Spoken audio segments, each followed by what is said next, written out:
sa Aksyon Balitang Bayan. Numero 1, Aksyon Balitang Bayan. Numero 1, two-time kapisanan ng mga broadcasters, Golden Dove nominee for Best Provincial Newscast. Aksyon Balitang Bayan. Numero 1. Aksyon Balitang Bayan. Numero 1. Kagkaroon ang inyo News Team.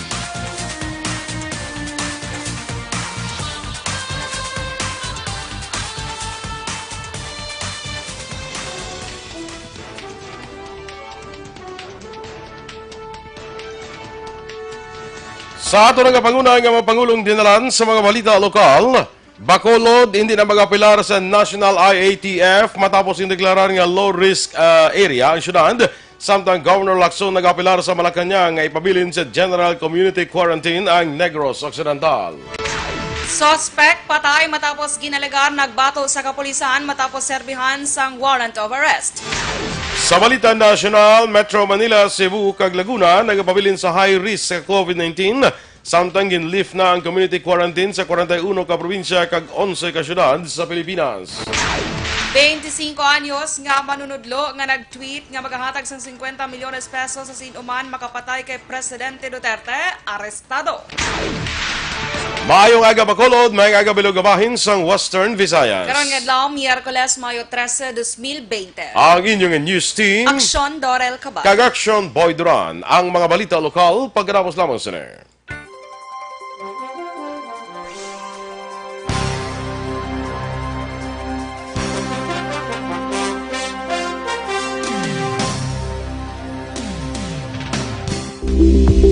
Ito ka mga importante nga mapamagi agud mapungga ng paglaptas sa coronavirus disease 2019 o kung COVID-19 sunod sa World Health Organization o kung WHO. Una, ugaliyo na masami nga pagpanghugas ang kamot agud mapasigurong katinlo sa kaugalingon. Ikadua, likawan man ang masami nga pag-uyat sa ilong kamot kag baba. Ikatatlo, tabunan sang tisyo kung kamot ang baba kung ginaubo. Ikaapat, likawan ang pagpadulong sa mga lugar nga masami ginatipunan sang publiko. Ikalima, magtiner sa puluyan kung hindi mayong kondisyon sang lawas, ilabi na kung nagabatyag sang hilanat kag ubo. Ikaanom, kung naga-eksperyensya sang hilanat ubo o kung kabudlayan sa pagginawa. Gilayon nga magpakonsulta kung magpangayo sang panugyan gikan sa isa ka doktor. Ikapito, tingwaan nga mangin updated sa balita kag mga impormasyon angot sa COVID-19. Ining apahanumdom ang ginatulong sa inyo sa kaalwan sang World Health Organization, Department of Health kag Aksyon Radio Bacolod.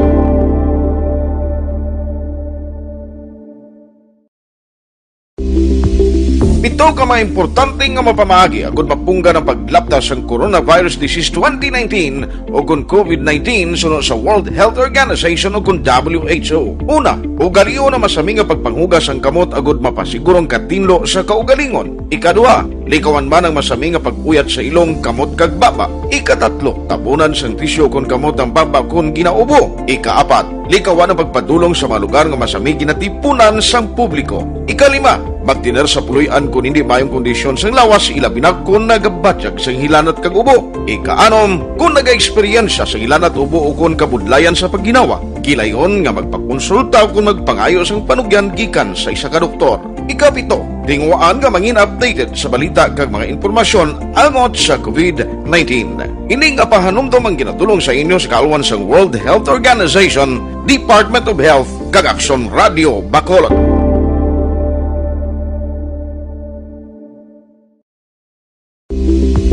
Ito ka mga importante nga mapamagi agud mapungga ng paglaptas sa coronavirus disease 2019 o kung COVID-19 sunod sa World Health Organization o kung WHO. Una, ugaliyo na masami nga pagpanghugas ang kamot agud mapasigurong katinlo sa kaugalingon. Balitang Bayan. Numero 1.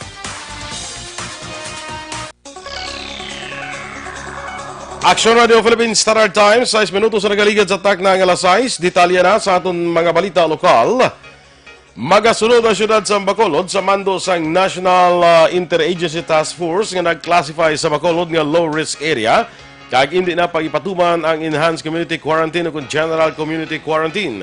Sunod kay Bacolod City Mayor Evilio Jr. Dia, wala na nag-apilar ang syudad tungod sa kakulang sang oras bangod mag-aagi pa sa Regional IATF ang ilas ning apelasyon. Doon pa ni Nordia nga hindi dapat magkumpiyansa ang publiko tungod importante nga maghalong kag magsunod sa health protocol. Nagapati ang alkalde nga nakitaan sang national nga apektado na ang ekonomiya sa pungsod tungod wala na sang investment kag wala naman sang ginaganar rason nga nadesisyonan nga pahalugan na ang restrictions nga ginpatuman batok sa COVID-19 apang sa amat-amat lang. We will no longer appeal the decision because maagi ka man yapon pa sa regional IATF at makadto pa kita babaw daw wala naman panahon gid. Nagpadala na sang sulat si Governor Eugenio Jose Lacson kay Presidente Rodrigo Duterte nga mo nagapanguna sa National Interagency Task Force para sa COVID-19 na pangabay nga palawigon ang General Community Quarantine sa probinsya tubtub sa Mayo 31. Suno kay Lacson, mag-issue siya sang panibagong executive order antes ang Mayo 15. Ginasaad sa sulat sang gobernador nga sa sulod sang duha pa ka semana nga pag-extend sang GCQ makumpleto kag ma-credit na ang biolab sa Teresita Halandoni Provincial Hospital sa syudad sang Silay agud magpatigayon sang COVID-19 testing. Nagapati si Lacson nga kung hindi pag-extend ang GCQ, magatuga ini sang peligro sa pumuloyo. True. I have also asked Attorney Nelias to prepare my appeal to the National IATF, of course addressed to the President, requesting if Negros Occidental can remain under GCQ until end of this month. Kabahin sang pahayag ni Governor Eugenio Jose Lacson. Ginpasalamatan man ni Bacolod City Mayor Evilio Leonardia ang pumuluyo sa Purok Sabes, Barangay Villamonte, kag Purok Bayanihan, Barangay Banago sa kooperasyon na ginhatag gumatap na ang paglaptas ng COVID-19. Ang Purok Sabes kag Purok Bayanihan ang pila sa mga lugar sa siyudad sa Bacolod nga una gindeklarar nga ultra-risk areas bangod nga mayara sang nagpositibo sa virus apang sa karon virus-free na ang ining mga lugar. Gindayaw kag nagasaludo ang alkalde sa ilanan day Barangay Villamonte punong Barangay Romel Flores kag Barangay Barago punong Barangay Ricky Mijares tungod wala sang may nagpasaway sa ilang pumuluyo nga naga-istar sa duha ka lugar. Sunod sa alkalde, nagapakita lamang nga yara ang pagrespeto sa pumuluyo kag handa magkooperar para sa safety sang tanan agud nga hindi matapikan sang kundi maglapta pa ang COVID-19. Wala pala sa nagpaugtas. Of course, saludar ko sa liderato ni Kapitan Romel Flores ng Villamonte, kag Kapitan Ricky Mijares ng Banago nga ginrespeto kag gintuman sila sa pumuluyo. Ang dugang nga pahayag ni Mayor Bing Leonardia.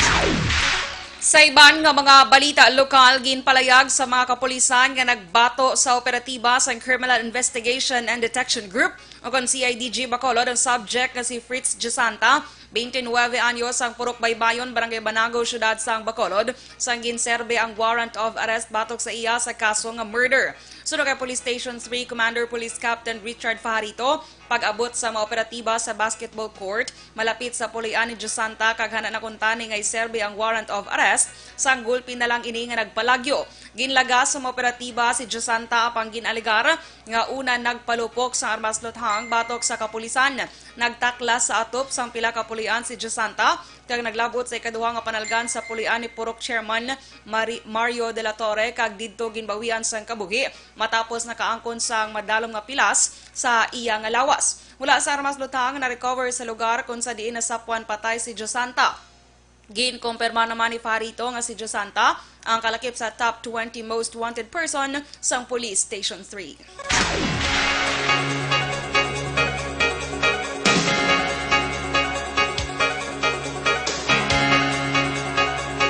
Samtang ginwasay naman ang isa ka ginaligar may diferensya sa paminsaron sa isa ka empleyado sa siyudad sa San Carlos nga na-assign sa law enforcement team. Nagluntad ang insidente sa Vigo Stilo Street, Barangay 5, siyudad sa San Carlos, malas 2 kahapon sang kagahon. Ang pilason ang naigo sa ulo ang kilala kay Rolly Paalismo, 46 anyos, kag pumuluyo sang San Juan Tunga sa Muman nga barangay, samtang kung San Juan Tunga sa Muman nga barangay, samtang ang suspetsado kilala naman kay Bernie Onlagada, 34 anyos. Sunod kay Police Major Mark Angelo Junco, hepe sa San Carlos PNP, nagresponder ang biktima sa lugar matapos makabaton sang impormasyon nga may nagahuramentado nga tao kamay bit-bit nga wasay apang pag-abot sinigilayon siya ginwasay sang sining suspetsado igo sa ulo. Duha pa ni Hungko, nagresponder man gilayon ng kapulisan sa lugar sa insidente. Kapag abot sa mga otoridad, ginlagas sinisi Police Corporal Allen Estrao, miyembro sa San Carlos PNP, rason nga napilitan sila nga luthangon ang suspetsado nga naigo sa duha ka paa. Ang ining suspetsado ginabulong karon sa ospital, apa pagkapasakan sang kaso nga direct assault kag physical injury. Ang suspetsado may ginainom naman nga bulong sa rebaluan para sa iya sa diferensya sa ulo. Ginpasakaan sa kaso ang lalaki nga nagbuno sa miyembro sa Kabankalan Police nagligad nga adlaw samtang naga-duty sa border control sa barangay Talubangi, siyudad sa Kabankalan. Sulod kay Lieutenant Colonel Numero Salve Pico, ang hepe sa Kabankalan PNP, kaso nga frustrated murder ang atubagong ni Noel Bautista, 33 anyos, nga nagapuyo sa amuman nga barangay. Dugang pa ni Pico, nakagwa naman sa hospital si Police Staff Sergeant John Perez, 54 anyos, kag hilway naman sa katalagman. Apanggin pa kamaayo sini nga magpahuway lang anay sa pag-duty. Sa investigasyon sa otoridad, ginsunlog sang mga tao ang suspect nga bawion ang iya nabaton nga 6,000 pesos gikan sa social amelioration program sa gobyerno kag isugid sa pulis kung wala sa may pakita nga dokumento. Pagkakita ni Bautista kay Perez nga nakasuksok ng uniforme sang pulis, ginbuka sini ang dala nga botelya kag ginbuno sa biktima igo sa dughan. Ang suspect ang dapatihan nga may diferensya sa paminsaron apang suno kay Pico, padayon pa investigasyon sa estado sang iya balatian. Ginmando naman sa Philippine National Police Central Office sa mga regional office nga magbutang sang hotline agon magbaton sa reklamo sa publiko angon sa Social Amelioration Fund o kung sa sunod kay Lieutenant Colonel Gilbert Guerrero ang concurrent spokesperson sa Police Regional Office 6 tuyo sa PNP nga mas mapo sa publiko ang pagreklamo. Duha man ni Guerrero, tuyo sa nga maimbestigahan man gilayon sa otoridad ang ginatudlo nga mga opisyal kag mapasakaan gilayon sang kaso. Nagpangabay ang spokesperson si Guerrero nga magreklamo sang husto kag hindi lango-lango agud hindi man mausik ang panahon sa otoridad sa investigasyon. Sa Western Visayas may isa pa lang kag gipasakaan sang kaso sang Negros Occidental Police Provincial Office nga amo ang barangay kapitan sang barangay 8 sa Banwa sang Isabela, empleyado sa Department of Social Welfare and Development kay nagbaton sang 6,000 pesos. Ang mga tagreklamo direkta nga nagtawag sa 8888 hotline. Dako ang ibulig sang liquor ban nagod mapanubo ang kaso sa nagahimo sang krimen kag aksidente sa dalanon sa siyudad sa Bacolod. Sunod kay Bacolod City Police Office Public Information Officer Police Lieutenant Colonel Ariel Pico, nagapadayon man ang obligasyon sang kapulisan sa ila kampanya kontra illegal gambling, drugs, wanted person kag loose firearms. Bangod sang ECQ nga ginapatuman sa siyudad sang Bacolod, basgin pa kamayo sang kapulisan hatagan sang warning ang mapasaway labi na ang nagapanahor. Sunod kay Pico, hulaton nila ang bago nga guidelines kung ano ang maging kapalaran sang syudad pagkatapos sang Mayo 15. May napulo ka mga PNP registered nurse ang Bacolod City Police Office nga mabulig sa contact tracing kung kinahanglan. Sunod kay Bacolod City Police Office Public Information Officer Police Lieutenant Colonel Ariel Pico, sarang magamit amo ini agud magbulig pangita sa mga pamilya nga naka-close contact sang positibo sa COVID-19.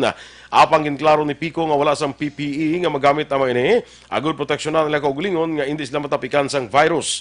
Sunod kay Pico, wala pa sa ang direktiba sa pagpatukod sa contact tracing team tungod may kaugalingon nga trackers team ang Bacolod City Police Office nga nagabulig sa City Health Office. Duha pa ni Pico, ang City Health Office ang magapanguna sa contract tracing kag mag-assist lamang ang kapulisan. Ginakabalakan ni Pico ay kaong lawas sang kapulisan bagon sa kakulang sang protective gear agud hindi sila matapikan sang virus. Gin-suspend naman sa Bacolod Traffic Authority Office ang 3 ka mga traffic enforcers matapos nga naglapas sa mga pagsulundan sa Enhanced Community Quarantine o ECQ. Sunod kay Bitaw Head Police Lieutenant Colonel Luisito Acebuche, siya mismo ang nagpapanaog sang bando sa pagsuspend sang 3 ka traffic enforcers nga naglapas sa mga pulisa, labi na sa malayi sa Dalanon. Ang 3 ka mga enforcer ang wala nagsunod sa social distancing kag on duty sa nadakpan nga naglapas. Ang duha ka mga traffic enforcer nga ginreklamo sa mga concerned citizen nga nakita ang kasanay sa motosiklo ang una ginpapanaugan sa indefinite suspension. Kahapon nga adlaw isa naman ka traffic enforcer enforcer ang ginpapanaugan sang 5 kaadlaw nga suspensyon matapos na aktuhan nga nagaangkas sa motorsiklo sang naglabay sa isa ka checkpoint sa syudad sang Bacolod. Patag ni Asibuche wala na niya ginakigan pa o kung ginatagan sang panumdum ama natungdan bangod niya antes pa naglapas sa layi ginatagan na mga ini sang abiso. Ang mga ginsuspend nga traffic enforcers ang lunsay mga job orders sang bitaw. Kadi kahapon, tsaka kanina na naman, may sinuspindi ako tungkol sa nag-agi sa checkpoint, nasita, identify siya na enforcer. Kagina, meron naman akong sinuspindi. Bali, subong, 3 na ang nasuspindi ko na traffic enforcer siya. Ang kabakin sa payag ni Bitaw Head Police Lieutenant Colonel Luisito Asibuche. Aksyon Radio Philippines Standard Time, las 6:17. Kag sa ato naman mga ka-aksyon nga nagapangita sang habon nga epektibo garantisado kag wala sang preserbatibo magamit na sang Dr. Alfred's Mangosteen Soap. Ang Dr. Alfred's Mangosteen Soap original ni nga habon nga may mangosteen extract, natural, organic, antiviral kag antibacterial.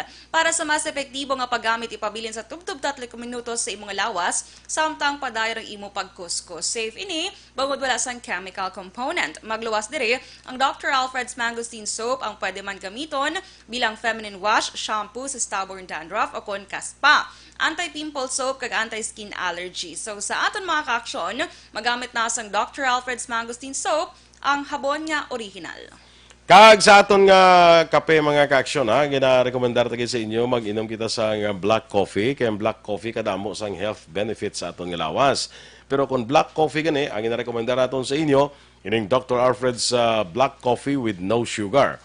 Ang Dr. Alfred's black coffee with no sugar nagabulig ini panubo sang risgo bala nga matapikan kita sang Alzheimer's kag Parkinson's disease.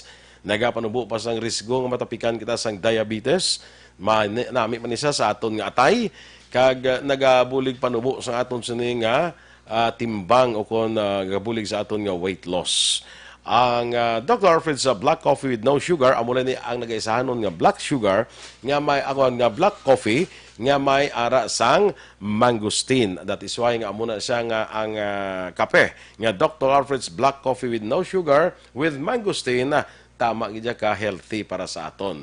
So Dr. Alfred's black coffee with no sugar nga may mangosteen, may kape ka na, healthy ka pa. Mabakal nato ni sa tanan nga sang Sincere Drugstore, Wakong Chinese Drugstore, Consual Drugs, Lopos East, Lopos Mandalagan, Country Mart, kag iban pa nga mga outlets. Pangitalang Dr. Alfred's black coffee with no sugar.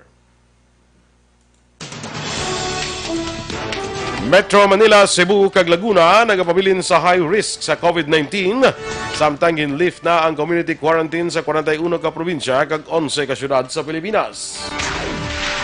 25 anyos nga manunudlo nga nag-tweet nga maghahatag sang 50 milyones pesos sa sinuman makapatay kay Presidente Duterte, arestado.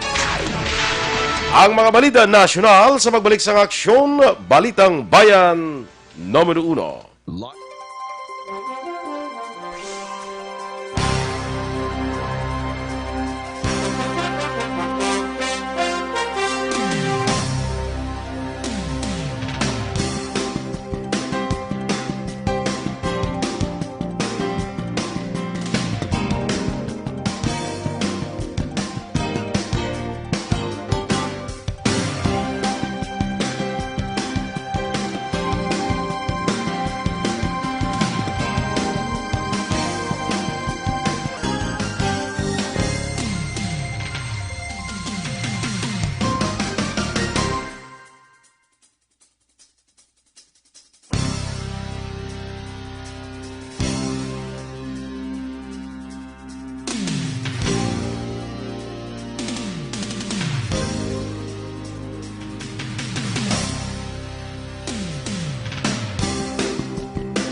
ka-aksyon, nakaibalo ka mo bala nga sa sini nga panahon importante ang aton ikaayong lawas. Agud malikawan nga mabalatian dapat epektibo nga food supplement ang imong kinahanglan. Yari ang rekomendado nga Santon Plus Gold. Ang Santon Plus Gold mas ginpa-improve ini mga ka-aksyon kag mas epektibo na bangod mayara ini sa extracted nga mangosteen, malunggay, amargoso, garlic kag spirulina amo nga mas epektibo nga makabulig sa diabetes, higko nga dugo, hypertension, pagpalanghubag, bukol kag iban pa. So sa aton mga ka-aksyon magamit na sang Santon Plus Gold mabakal sa mga butika. Aksyon! Balitang Bayan, numero 1.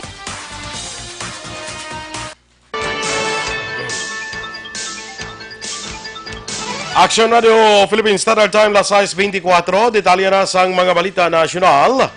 Ginmando ni Presidente Rodrigo Duterte ang implementasyon sang Modified Enhanced Community Quarantine sa Metro Manila, Laguna kag siyudad sa Cebu nga ginakabig high risk sa paglaptas ng COVID-19. Sunod kay Presidential Spokesman Harry Roque, ang Modified ECQ mag-umpisa Mayo 16 tubtob 31. Sa briefing ni Presidente Duterte, kaupo ng mga cabinet officials, ginpanumdum sini nga wala nagakulugan nga wala na sang virus tungod ginhalugan na ang restrictions. Duha man ni Duterte nga dapat amat-amat lamang ang pagbukas sa ekonomiya tungod hindi masarangan sa pungsod ang posible ikaduha o kung ikatatlo nga wave sa pagsaka sang kaso sang COVID-19. Ang pila ka rehiyon nga ipaidalom sa General Community Quarantine magpagkatapos ang Mayo 15 among Region 2, Region 3, Region 4A magluwas sa Laguna, CAR, Region 7 magluwas sa Cebu City, Region 9, Region 11 kag Region 13 o ang Caraga Region. Samtang mga rehiyon nga ginakabing nga low risk kag hindi na pag-ipaidalom sa GCQ kung ECQ pagkatapos ang Mayo 15 among Region 1, Region 14B, Region 5, Region 6, Region 8, Region 10, Region 12 kag BARMM. Ginpahayag ni Health Undersecretary Rosario Vergere nga ang Pilipinas yara pa lang sa tikang nga top naon ang local transmissions ng COVID-19 sa piyak nga ang community quarantines ang ginlift na sa 41 ka probinsya kag 11 ka syudad. Sa laging handa briefing ginklaro ni Vergere nga wala ginapahayag sang DOH nga kontrolado na ang COVID-19 transmission, rason nga dapat ipatuman ang minimum health standard bisan sa mga lugar nga gindeklarar nga low risk areas. Sunod kay Vergere, luyag sang DOH nga wala sang matabo nga second wave, rason nga ginpanugyan sa mga lugar nga magpaidalom sa General Community Quarantine kag gindeklarar nga low risk nga amat-amat lamang ang pagpahalog sang restrictions. Ginpahayag ni PNP Directorate for Operations Police Major General Emmanuel Licop nga magapabilin ang quarantine control points sa mga lugar nga deklarar bilang low risk kag ginpaidalom sa General Community Quarantine tungod jara ang paandam sang COVID-19. Sa virtual press briefing, ginpahayag ni Licop nga magapadayon ng checkpoints bagod mayara sang kinanglan ni patuman ang PNP nga minimum health requirement. Sunod kay Licop, ang kapulisan ipahamtang sa mga establishmento kaangay isang mall kag manufacturing companies agud mapasiguro nga ang publiko nagasunod sa health kag safety protocols. Pa sa pareho man nga virtual presser, ginpahayag ni PNP Chief Police General Archie Francisco Gamboa nga ang hanay isang kapulisan magapabilin nga alerto ilabi na sa mga lugar nga ginpaidalom sa GCQ.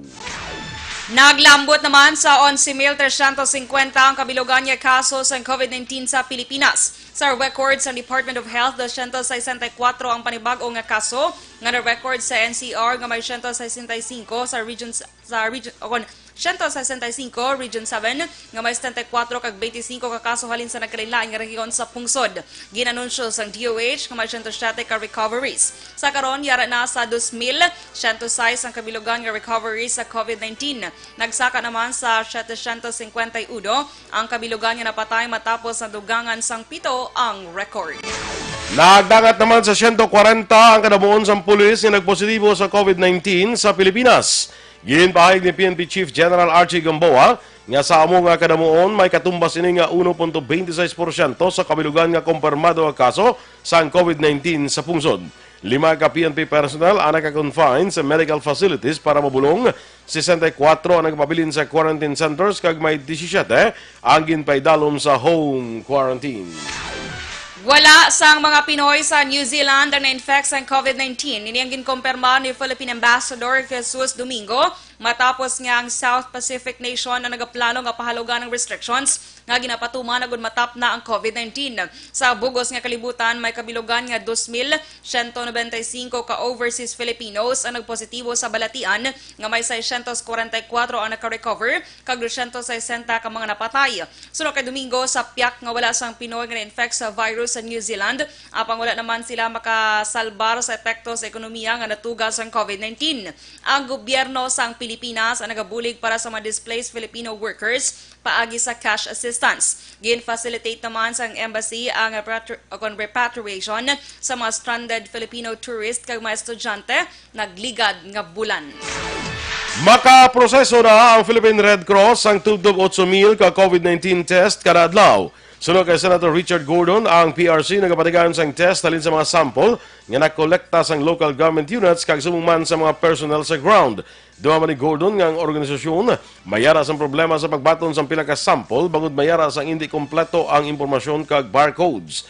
Samtang target naman sa PRC nga makatukod sang PRC-based testing centers sa naglain-lain nga lugar sa Luzon, Visayas kag Mindanao. Sa iban nga balita national, ginaresto sa National Bureau of Investigation sa Pangasinan ang mga manunudlo o kon ang manunudlo nga ginalegan nagpost sa Twitter nga nagtanyag sang 50 milyones pesos nga padya sa sinuman makapatay kay Presidente Rodrigo Duterte. Ginkumpirma ni NBI Deputy Director Ferdinand Lavin ang development kag ginpahayag nga 25 anyos nga suspect nga ginkilala kay Ronel Mas ang ginpaydalom na sa inquest proceedings. Sunod kay Lavin, ang kaso yara na sa NBI office sa Dagupan. Sang ginaresto naging emosyonal kag nagpangayos ang pasaylo si Mas sa NBI kag kay Presidente Duterte. Ang ana o ang amay ni Mas ang nagapangayo man sa pasaylo sa presidente para sa nahimo nga sala sang iya nga bata. Sa bahay naman sang Malacañang ginpahayag ni Presidential Spokesman Harry Roque nga ila na ginatugyan sa otoridad ang desisyon angot sa issue. Dugang pa ni Roque nga ang sospetsado hatagan sang tsansa nga magdepensa sang iya kaugalingon sa husto nga tion kag lugar. Nagpandam naman si House Minority Leader Benny Abante Jr. nga magaduso ini sang piso nga pondo para sa National Telecommunications Commission sa masunod nga tuig kung hindi ini ma-abolish ang temprano. Ginhimo ni Abante ang pahayag matapos niya na-file ang hagna nga tuyo i-abolish ang NTC kasunod sa tikang sang komisyon nga nag-issue sang closure order batok sa ABS-CBN. Ginagapabili na manindugan ni Abante sa pagtawag nga wala sampulos nga ahensya ang NTC. Sino pa kay Abante nga ang NTC usik lamang sa kwarta sang pumuluyo.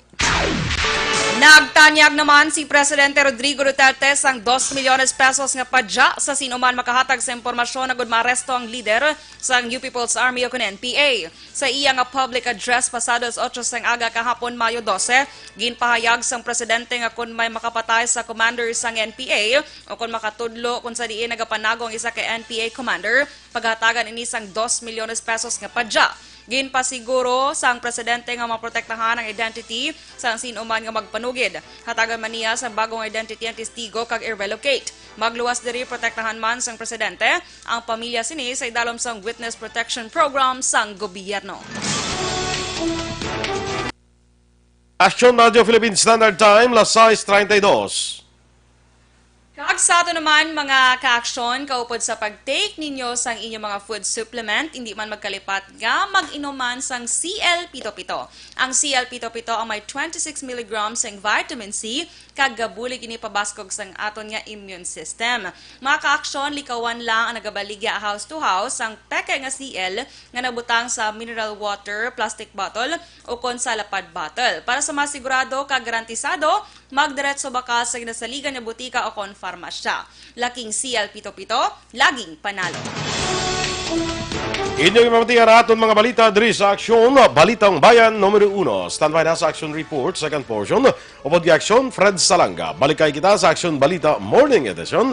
Upod yapon sa inyong news team. Aksyon Dorel Cabatu. Kag-Aksyon Boy Duran, una sa balita, una sa Aksyon, sa Bacolod Aksyon Radio. Aksyon Radio!